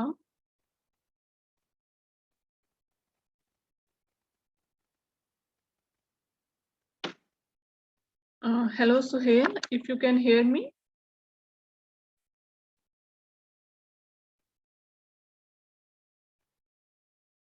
Ayesha, आप है ना यहाँ पे? जी जी मैं तो हूँ। Okay. I think Suhail has left us. Ji Okay. अच्छा, क्या नोट्स लिए थे आपने? मैंने इन द पास्ट लिखा था, आगे नीचे लिखा था नो वैक्सीनेशन, फिर लिखा था टेक्नोलॉजी नॉट एडवांस EDV, और फिर नीचे लिखा था many times prevented proper vaccination, मगर मुझे समझ में नहीं आया कि what she meant. Yes, okay, because इसमें इंफॉर्मेशन आपने ये मिस की। At that time, okay, technology was not advance at that time, यहाँ तक आपको सब समझ आ गया? जी जी यहाँ तक समझ में आया था, उसके आगे मुझे समझ ही नहीं आता वो बोलना क्या चाह रही है। वो उसने कि अनटाइमली डेथ्स बोला है। Okay, untimely deaths could have been prevented if there was proper vaccination. तो इसमें आपने अनटाइमली डेथ्स की समझ नहीं आई है आपको? नहीं मुझे समझ में नहीं आया था वो क्या बोलना। मैंने 2 दफा भी समझने की कोशिश की बट मुझे समझ में नहीं आता ये चीज। सो वही मैं कहती हूँ, समटाइम एक्सेंट उनके इतने स्ट्रांग होते हैं या फ्लुएंसी उनकी इतनी ज्यादा होती है कि हम समझ नहीं पाते। ओके, सो अब आपने नोट्स ले लिए इसके? Untimely deaths could have been prevented if there was proper vaccination. अब मैं इसको रिपीट करती हूँ, आप अपने नोट्स कंप्लीट करें फिर हम इसको करते हैं, ठीक है? जी। In the past, there was dearth of vaccination. As you know, the technologies were not advanced at the time, and many untimely deaths could have been prevented if there was proper vaccination.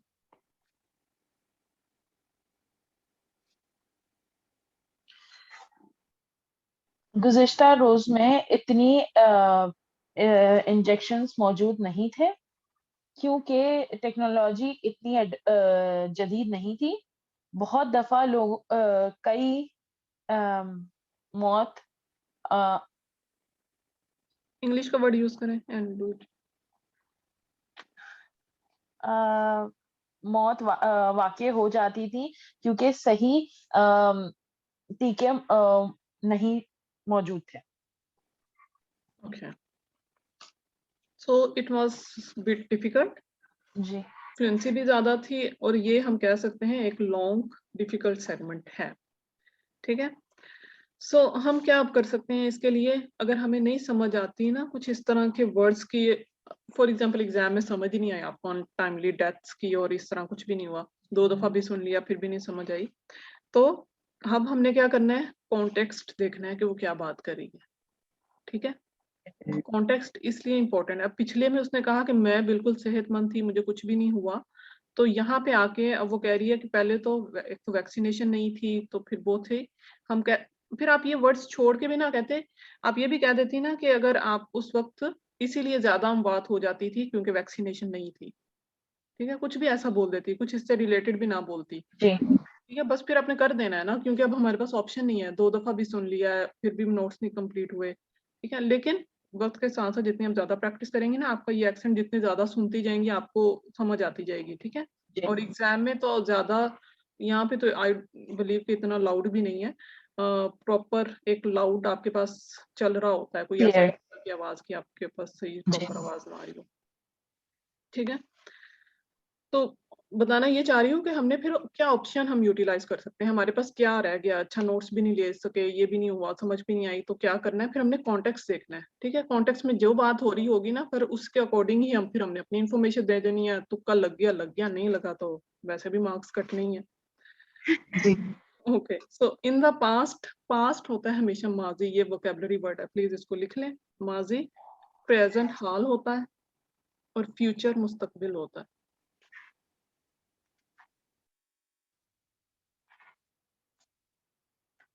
Okay, ji past present future ये तीनों word vocabulary word है। Okay, अब यहाँ पे आपको death of vaccination की समझ नहीं आई, बट आपने कॉन्टेक्स्ट के अकॉर्डिंग कर दिया कि वैक्सीनेशन नहीं थी। जी ठीक है, डेथ ऑफ वैक्सीनेशन की वैक्सीनेशन की कमी थी, बात एक ही है। ठीक है, मीनिंग ही कन्वे करना था, आपने कर दिया, दैट्स गुड। ओके, माजी में फांसी टीकों की कमी थी। जैसा कि आप जानती हैं कि उस वक्त टेक्नोलॉजी भी जदीद नहीं थी, और अगर मुनासिब टीके मौजूद होते तो कई बेवक्त की मौत अमवात को रोका जा सकता था। अनटाइमली डेथ, बेवक्त अमवात। अमवात अनटाइमली, टाइमली होता है ना वक्त पे, और जी अनटाइमली बेवक्त अमवात। प्रिवेंटेड, रोकना। रोकना प्रॉपर, मुनासिब।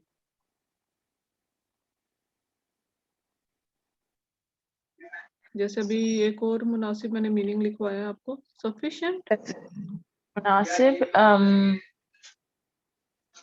सफिशिएंट था शायद पीछे किसी सेगमेंट में, उसका मतलब भी मुनासिब होता है। ठीक है, प्रॉपर भी मुनासिब। वैक्सीनेशन, हिफाजत, वो प्रॉपर उसका था ना इम्यूनाइजेशन के लिए मुनासिब, बच्चों को एक से ज्यादा भी टीके दिए जाते हैं, मुनासिब। सफिशिएंट था जी तो सफिशिएंट सफिशिएंट भी मुनासिब एंड प्रॉपर भी मुनासिब। ठीक है ठीक तो है अगर मुनासिब टीके या मुनासिब हिफाजती टीके मौजूद होते तो कई बेवक्त अमवात को रोका जा सकता था। All good. इसमें टेक्नोलॉजी टेक्नोलॉजी ही होती है, एडवांस, जदीद। जदीद yes, finished. So let's move to the next segment. आप शायद ठीक हैं। अब साइंस ने बहुत तरक्की कर ली है और लोगों की उम्र में इजाफा हुआ है। अब डॉक्टरों के पास जदीद टेक्नोलॉजीज भी हैं। Can you repeat, please? आप शायद ठीक हैं। अब साइंस ने बहुत तरक्की कर ली है और लोगों की उम्र में इजाफा हुआ है। अब डॉक्टरों के पास जदीद टेक्नोलॉजीज भी हैं। Mm, Um, What happened? okay. जी आप सही हैं। क्योंकि साइंस ने काफी तरक्की कर ली है और डॉक्टर्स के पास भी मैंने क्या इंग्लिश में ही बोलना था, मैं तो ये भूल गई थी। Yes, मैं यही नोटिस कर रही हूँ कि आपने अब यू या ई कुछ नहीं लिखा।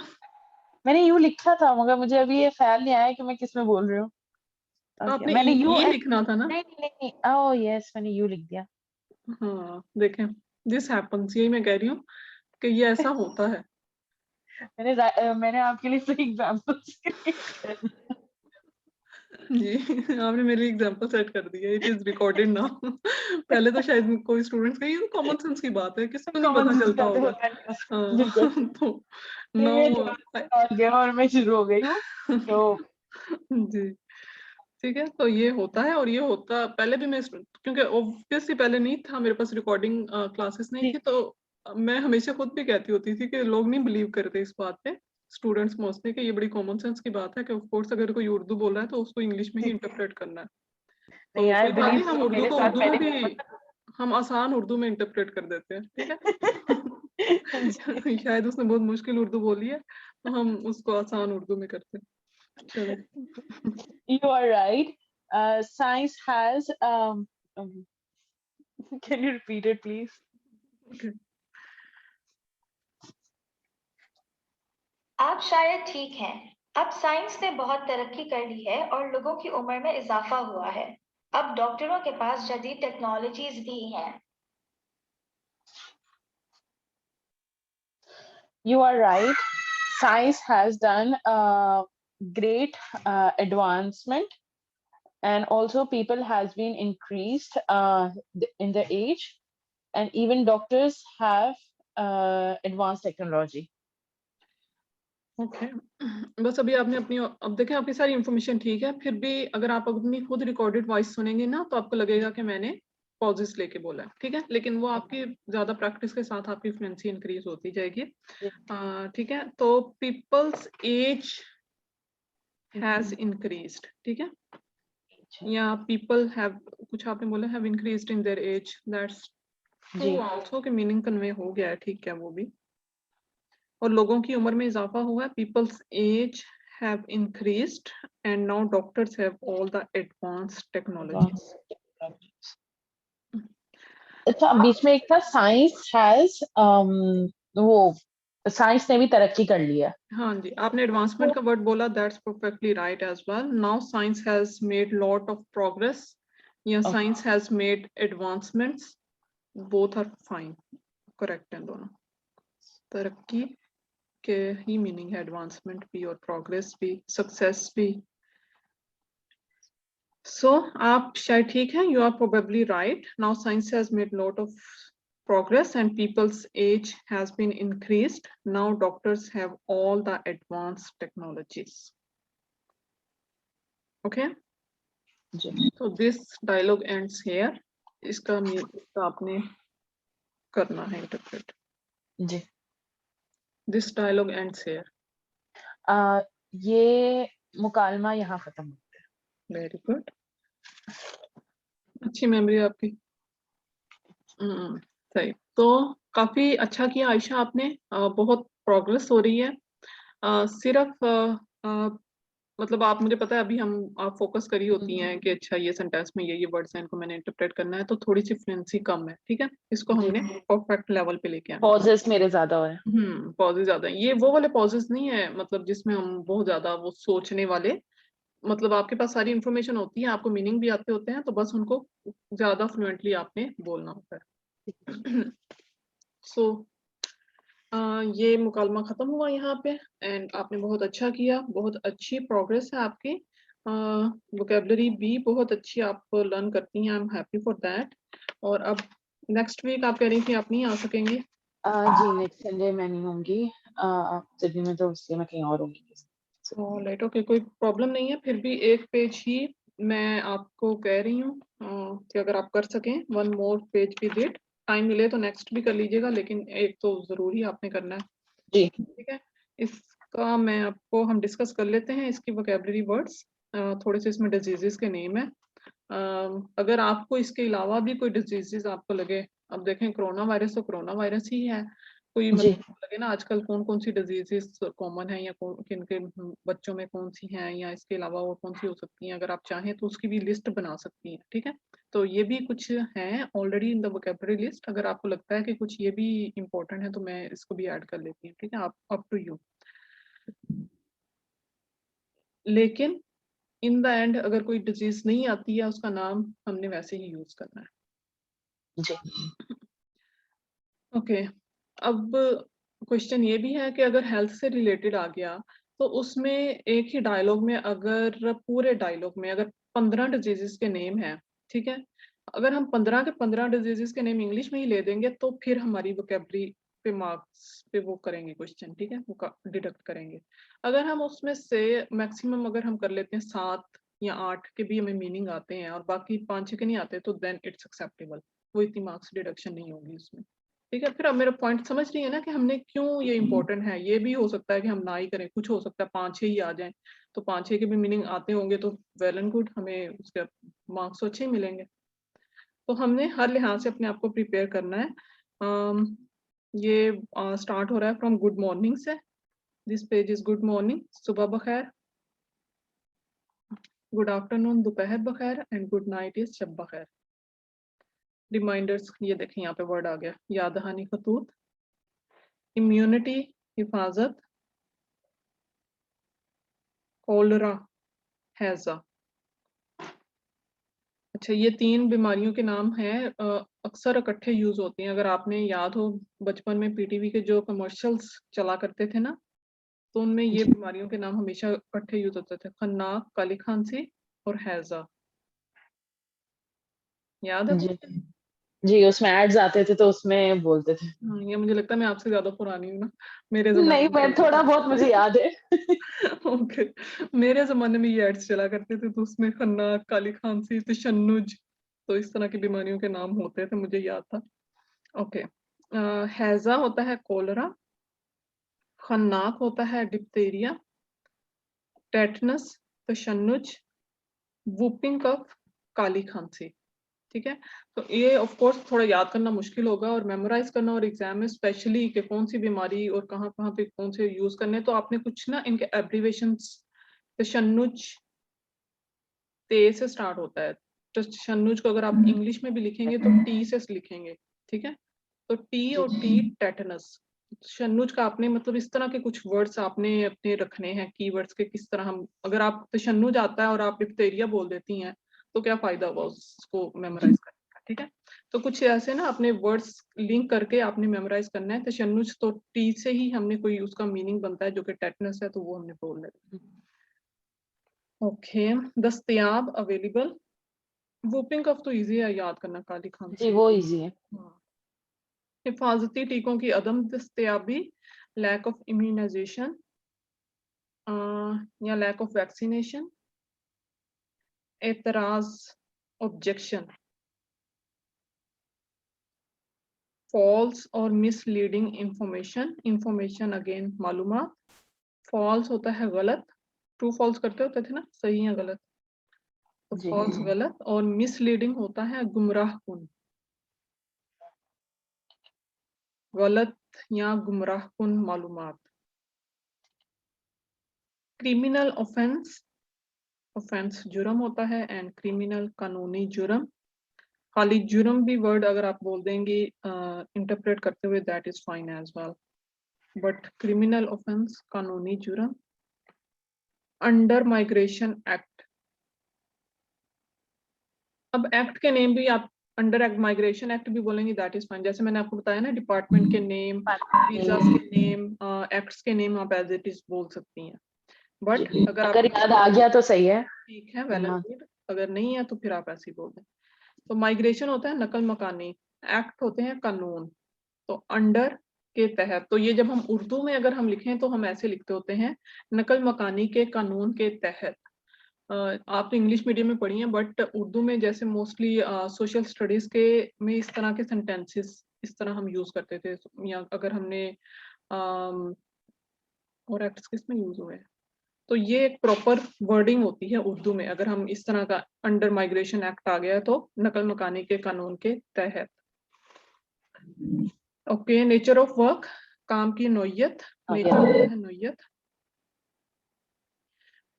वायलेट या ब्रीच करना, ब्रीच खिलाफ वर्जी, जो कि वीजास की होती है, वीजास कंडीशंस की।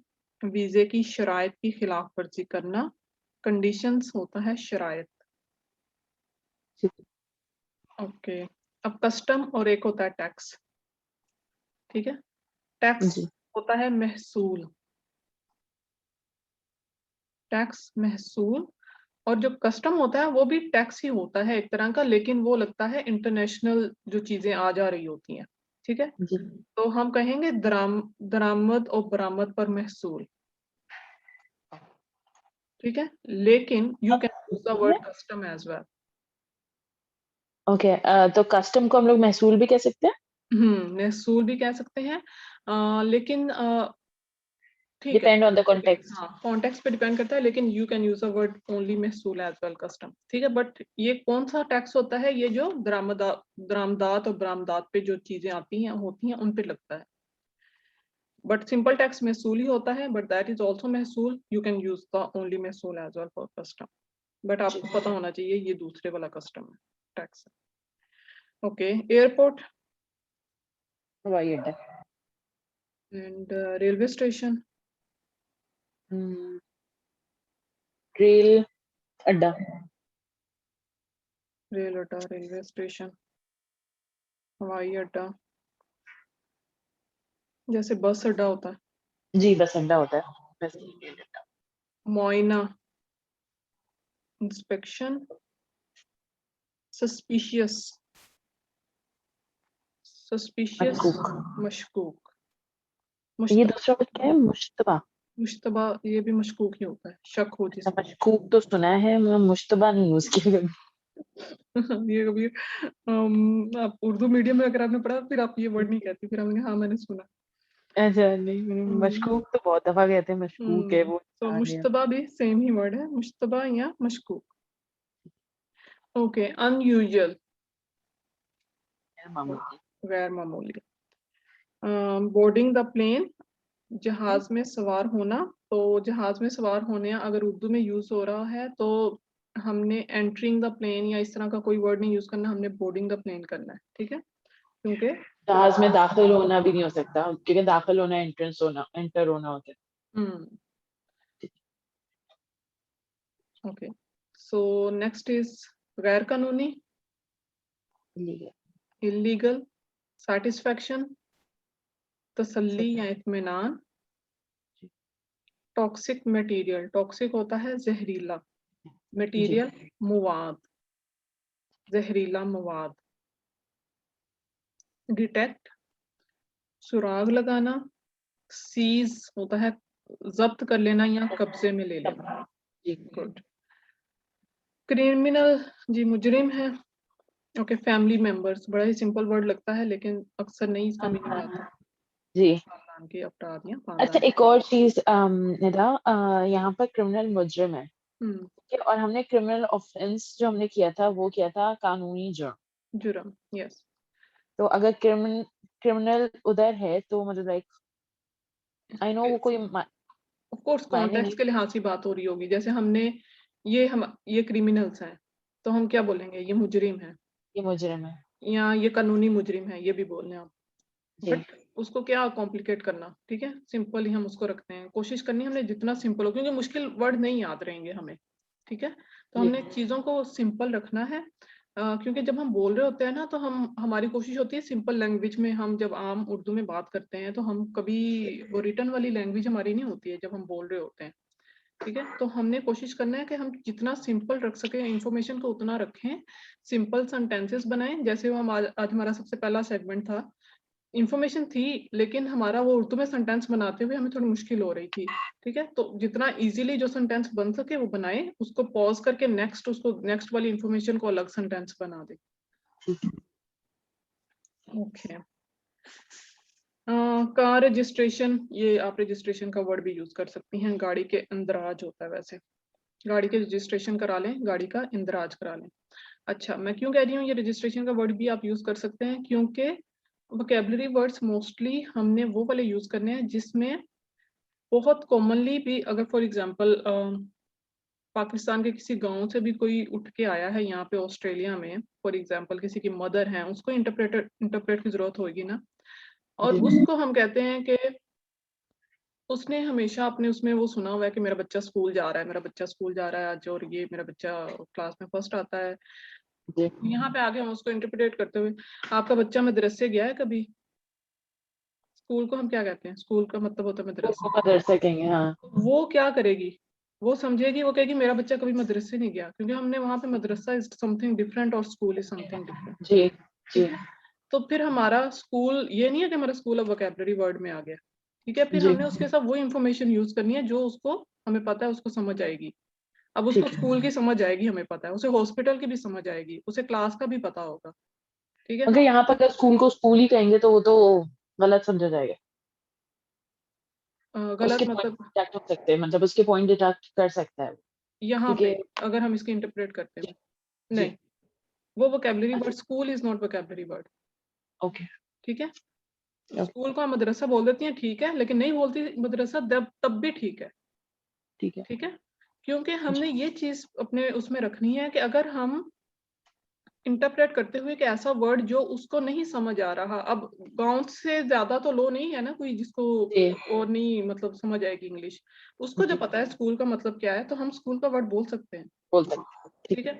अब उसे कार की रजिस्ट्रेशन, फॉर एग्जांपल उनके घर गाड़ी है तो उसे पता है कार की रजिस्ट्रेशन होती है, तो उसे जी रजिस्ट्रेशन का वर्ड समझ आ सकता है, उसे इंदराज का शायद वर्ड समझ ना आए, हम्म, ठीक है। तो ये भी एक वोकैबुलरी वर्ड नहीं है, ठीक है। तो अगर आप कर लेती हैं इसको याद, ठीक है, अगर नहीं भी होता तो you can use the word registration as, but car registration is गाड़ी के इंदराज।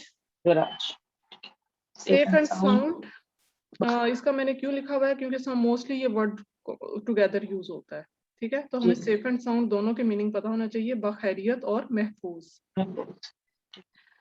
सर्टिफिकेट सनद, ग्लव्स दस्ताने, टेम्परेचर दर्जा हरारत, कंसल्टेशन मुशावरत या मशवरा लेना। ओके, ये है ऑस्ट्रेलियन रेजिडेंट और ऑस्ट्रेलियन सिटीजन, दोनों में फर्क है, ठीक है। अगर ऑस्ट्रेलियन रेजिडेंट्स की बात हो रही है तो ऑस्ट्रेलवी रिहायशी रिहायशी, और ठीक सिटीजन्स हैं तो शहरी शहरी। ऑस्ट्रेलिया को ऑस्ट्रेलवी बोलेंगे, फिर ऑस्ट्रेलियन नहीं बोलेंगे, वो इंग्लिश का वर्ड ही रहेगा। अच्छा ऑस्ट्रेलवी रिहायशी या ऑस्ट्रेलवी शहरी। इंटरनेशनल बैन अवी या आलमी। इंश्योरेंस बीमा। रेसिस्ट नस्ल प्रस्त। एनॉयड या इरिटेट करना, स्ट्रेस्ड करना, सबका मतलब होता है तंग मिजाज। ओके, ये वर्ड इंपॉर्टेंट है, जीरो टॉलरेंस पॉलिसी। सिफर रवादारी की पॉलिसी, पॉलिसी पॉलिसी ही होती है, जीरो क्या होता है, सिफर, सिफर टॉलरेंस होता होता है है बर्दाश्त या रवादारी।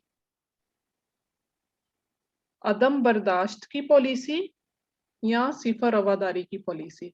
अदम बर्दाश्त होता है ना कि बिल्कुल बर्दाश्त नहीं किया जाता, हमारे स्कूल में जीरो टॉलरेंस पॉलिसी है अगेंस्ट रेसिज्म, ठीक है। नस्ल परस्ती के खिलाफ हमारे स्कूल में अदम बर्दाश्त की पॉलिसी है या सिफर रवादारी की पॉलिसी है, ठीक है। तो ये वर्ड यूज होता है काफी, जीरो टॉलरेंस पॉलिसी, अगर रेसिस्ट पे कोई भी डायलॉग आएगा तो। बुलिंग होती है गुंडागर्दी या बदमाशी। तो ये एक पेज हमने कर लिया वोकैबुलरी का, ठीक है। इसको आप अपने नेक्स्ट उसमें कर लें, 3 जी पेजेस हो जाएंगे इंशाल्लाह। नेक्स्ट वीक जब आप आएंगी तो हम उसको कर लेंगे अगेन रिवाइज। लेकिन कोशिश करिएगा कि आप छोड़िएगा ना, 10 मिनट मिले 15 मिनट मिले, बस रिवाइज कर लेंगे, एक दफा पढ़ लें, याद जी। ना करें, ठीक है। बेशक इतना वो ना बनाए माइंड, बस पढ़ लें एक दफा, ठीक है। इसको पढ़ लें ये सारे पुराने वाले, पुराने वाले, यस, वो ना आपके जी, वो तो मैं रिपीट ही करती हूँ उसी के साथ साथ। ठीक, गुड, वो उसको नहीं छोड़ना। और नेक्स्ट वाले भी अगर आप कोशिश करेंगे ना, सिर्फ पढ़ भी लेंगे ना, तो आधे तब भी याद हो जाएंगे, रोज का अगर पढ़ लेंगी एक एक दफा। ऑलराइट, और डायलॉग जरूर आप प्रैक्टिस करें, कब बेशक एक दिन छोड़ के एक दिन कर लें, लेकिन जरूर डायलॉग्स को भी करें, ठीक है। ठीक है।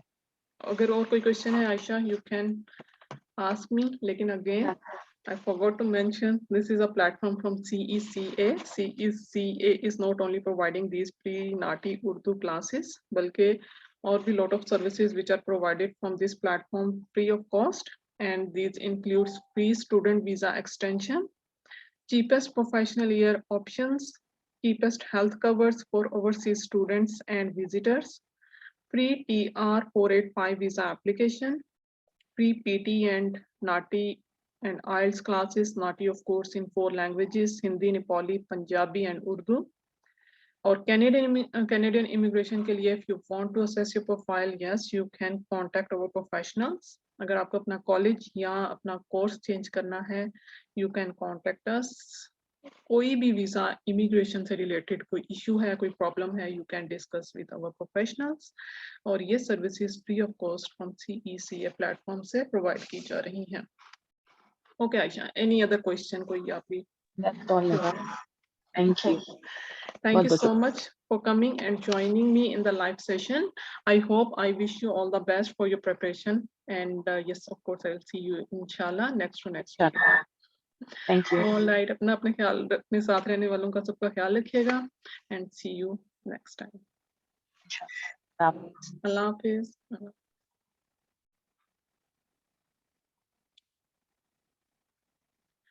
ऑलराइट गाइस, सो ये थी आज की हमारी नाटी CCL उर्दू की क्लास। आयशा ने मुझे ज्वाइन किया, हमने उनके साथ प्रिपरेशन की, डायलॉग की। आई होप कि ये सब टिप्स, ये सब चीज़ें, इन सब में आपने भी अपने लिए कुछ ना कुछ सीखा होगा, आपने भी अपने लिए कुछ ना कुछ फाइंड किया होगा। और अगर आपके पास भी कुछ टिप्स हैं जो you want to share with me और which can also help to other students in their preparation, you can come in the class, you can share with me. I will definitely explain to other students as well. All right guys, so I will see you in the next class. I hope you will be sincere with your preparation. Allah Hafiz.